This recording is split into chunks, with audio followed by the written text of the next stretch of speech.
Welcome. In this video I will show you how to connect a controller to your ASUS VivoBook S15 laptop.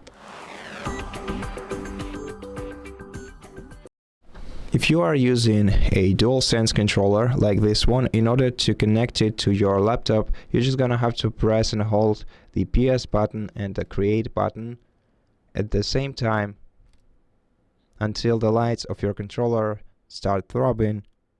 At this point, we can connect the controller by clicking on these three icons in the bottom right corner of the screen to open the control center. Then we're gonna have to make sure that the Bluetooth is enabled and click the arrow icon next to it.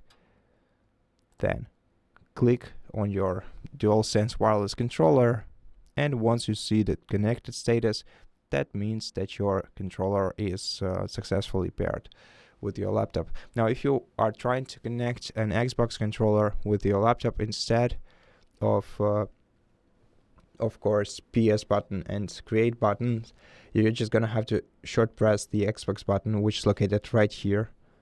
And so once your controller is turned on, you're just gonna have to press and hold the pair button, which is located approximately in this area. So just press and hold this button until the lights of your controller start throbbing, and then you will see the notification on your laptop in the bottom right corner of your laptop telling you that an Xbox controller is trying to pair.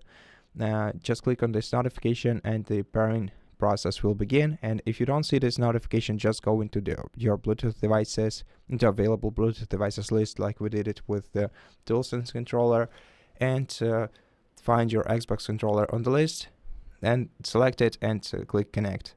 And this way you will connect your Xbox controller to your laptop. Now, if you want to unpair it, go to more Bluetooth settings right here, then click the three dot icon in the top right corner of your controller and select remove device, and wait until your controller is removed from here. And that's it. Thank you for watching this video. If it helps you, please consider subscribing to our channel, leave us a like in the comment below, and I'll see you in the next one.